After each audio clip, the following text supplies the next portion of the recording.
Hello friends, ये हैं Ivor Jennings. Constitution law पर इनकी पकड़ के लिए इन्हें कॉन्स्टिट्यूशन लॉ की एक अथॉरिटी माना जाता है। इनकी कही हुई बातों को बहुत सारे देशों के कॉन्स्टिट्यूशन मेकर्स फॉलो करते हैं। इनफैक्ट कई सारे देशों के कॉन्स्टिट्यूशन को फ्रेम करने के लिए आइवर जेनिंग्स की एक बहुत ही अहम भूमिका रही है। ये देश हैं श्रीलंका, पाकिस्तान, मलेशिया और नेपाल। इनफैक्ट नेहरू जी ने भी इंडिया के कॉन्स्टिट्यूशन की ड्राफ्टिंग कमेटी के चेयरमैन के रूप में इन्हीं का नाम प्रपोज किया था, बट बाद में गांधी जी के कहने पर इनकी जगह पर B.R. अम्बेडकर जी को ड्राफ्टिंग कमेटी का चेयरमैन बना दिया गया था। अब क्योंकि इन्हें कॉन्स्टिट्यूशन लॉ की एक अथॉरिटी माना जाता है, तो ये जानना भी ज़रूरी है कि कॉन्स्टिट्यूशन को लेकर इनके विचार क्या हैं। तो आइवर जेनिंग्स का कहना है कि कॉन्स्टिट्यूशन को जितना स्मॉल रखा जा सकता है उतना अच्छा है, और इन्होंने सभी देशों के कॉन्स्टिट्यूशन मेकर्स के लिए एक गोल्डन रूल बनाया था और कहा था कि जब भी आप अपने देश का कॉन्स्टिट्यूशन बना रहे हैं तो इस बात का ध्यान रखें कि जो चीज़ें सेफली कॉन्स्टिट्यूशन के बाहर रखी जा सकती हैं उन्हें कॉन्स्टिट्यूशन का पार्ट कभी भी मत बनाइए। बट हमारे देश के कॉन्स्टिट्यूशन मेकर्स ने जब हमारा कॉन्स्टिट्यूशन तैयार किया तो इस गोल्डन रूल को बिल्कुल ही फॉलो नहीं किया, और देखते ही देखते हमारा कॉन्स्टिट्यूशन बहुत ही ज़्यादा बल्कि हो गया। और इसीलिए काफ़ी सारे क्रिटिक्स इस कॉन्स्टिट्यूशन को एलिफेंटाइन साइज़ का कॉन्स्टिट्यूशन कहकर क्रिटिसाइज़ करते हैं। अगर हम अपने देश के कॉन्स्टिट्यूशन को अमेरिका, ऑस्ट्रेलिया या फिर कनाडा के कॉन्स्टिट्यूशन से कंपेयर करें तो हम देख सकते हैं कि जब हमारा कॉन्स्टिट्यूशन बनकर तैयार हुआ था तो उस समय ओरिजिनल कॉन्स्टिट्यूशन के अंदर 395 आर्टिकल्स हुआ करते थे, जिन्हें 22 पार्ट्स में डिवाइड किया गया था। जबकि यूएसए के कॉन्स्टिट्यूशन में सिर्फ 7 आर्टिकल्स थे, ऑस्ट्रेलिया की कॉन्स्टिट्यूशन में सिर्फ 128 आर्टिकल्स हैं और कनाडा की कॉन्स्टिट्यूशन में सिर्फ 147 आर्टिकल्स हैं। और यहाँ हमारे देश की कॉन्स्टिट्यूशन में इतने सारे आर्टिकल्स के अलावा प्रीएम्बल को भी डाला गया और 8 शेड्यूल्स को भी।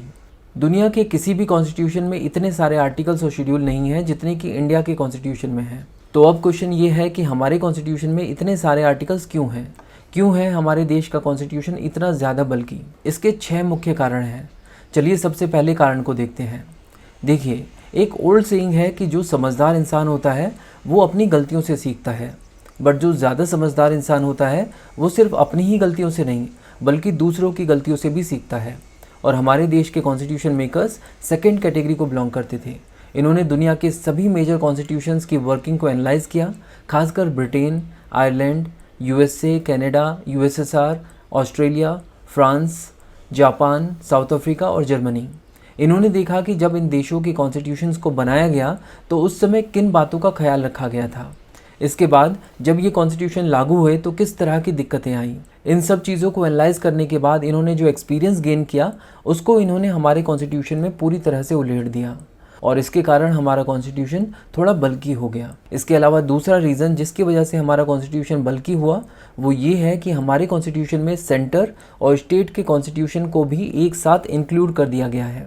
अगर आप इसे अमेरिकन फेडरल कॉन्स्टिट्यूशन से कंपेयर करेंगे तो आप देखेंगे कि अमेरिकन फेडरल कॉन्स्टिट्यूशन में सिर्फ नेशनल गवर्नमेंट का कॉन्स्टिट्यूशन है। स्टेट के कॉन्स्टिट्यूशंस को फेडरल कॉन्स्टिट्यूशन में इंक्लूड नहीं किया गया है। तो ये भी एक रीज़न है जिसकी वजह से हमारा कॉन्स्टिट्यूशन बाकी के देशों के कॉन्स्टिट्यूशन से थोड़ा बल्कि नज़र आता है। तीसरा कारण हमारे कॉन्स्टिट्यूशन के बल्कि होने का ये है कि हमारे कॉन्स्टिट्यूशन में सेंटर और स्टेट के बीच लेजिस्लेटिव, एडमिनिस्ट्रेटिव और फाइनेंशियल पावर्स को बहुत ही डिटेल्ड और एलेबोरेटेड वे में डिस्ट्रीब्यूट किया गया है। अगर हम दूसरे देशों के कॉन्स्टिट्यूशन से इसे कंपेयर करें तो हम देखेंगे कि वहाँ पर गवर्नेंस के फंडामेंटल प्रिंसिपल्स को ही कॉन्स्टिट्यूशन में मेंशन किया गया है, जबकि हमारे देश के कॉन्स्टिट्यूशन में गवर्नेंस के फंडामेंटल प्रिंसिपल्स के साथ साथ एडमिनिस्ट्रेटिव प्रोविजंस को भी डिटेल्ड वे में एलेबोरेट कर दिया गया है।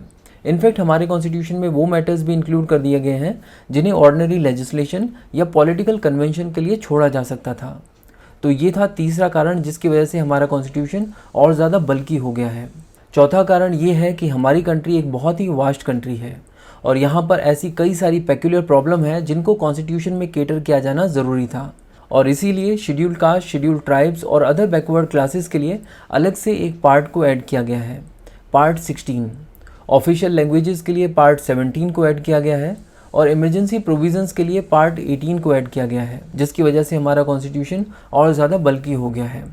इसके अलावा हमारे देश के नॉर्थ ईस्टर्न पार्ट की रीजनल प्रॉब्लम्स को एड्रेस करने के लिए नागालैंड, आसाम, मणिपुर, सिक्किम और मिज़ोरम के लिए कुछ स्पेशल प्रोविजंस ऐड किए गए हैं, जिसकी वजह से ऑब्वियसली हमारे कॉन्स्टिट्यूशन में और ज़्यादा कुछ पार्ट्स ऐड हो गए हैं। और लास्ट मेजर रीज़न ये है कि हमारे कॉन्स्टिट्यूशन में specifically fundamental rights, fundamental duties और directive principles of state policy के लिए अलग अलग पार्ट्स ऐड किए गए हैं।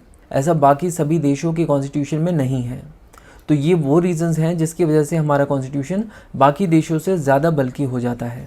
बट जब आइवर जेनिंग्स से पूछा गया कि इंडियन कॉन्स्टिट्यूशन मेकर्स ने आपके गोल्डन रूल को फॉलो नहीं किया, तो आप इसके बारे में क्या कहना चाहोगे? तो इन्होंने कहा कि देखो भाई, भारत के लोगों को लेंदी कॉन्स्टिट्यूशन की आदत हो गई है। ब्रिटिश गवर्नमेंट की गवर्नमेंट ऑफ इंडिया एक्ट 1919 और गवर्नमेंट ऑफ इंडिया एक्ट 1935 को ही देख लो। Government of India Act 1935 longest ever act था जिसे ब्रिटिश पार्लियामेंट द्वारा पास किया गया था, और न्यू इंडियन कॉन्स्टिट्यूशन के मोस्ट ऑफ द प्रोविजंस तो गवर्नमेंट ऑफ इंडिया एक्ट 1935 से ही इन्फ्लुएंस है। तो कॉन्स्टिट्यूशन तो बल्कि होना ही था। आई होप कि जो भी डिटेल्स हम लोगों ने यहाँ पर कवर की आपको समझ में आई होंगी। ये वीडियो इंडियन पॉलिटी कोर्स की वन ऑफ द 300+ वीडियोस में से एक वीडियो है। इंडियन पॉलिटी को इसी तरह डिटेल में कवर करना है तो आप बुक्सवा ऐप पर इंडियन पॉलिटी कोर्स को ज्वाइन कर सकते हैं। Thank you so much for watching this video.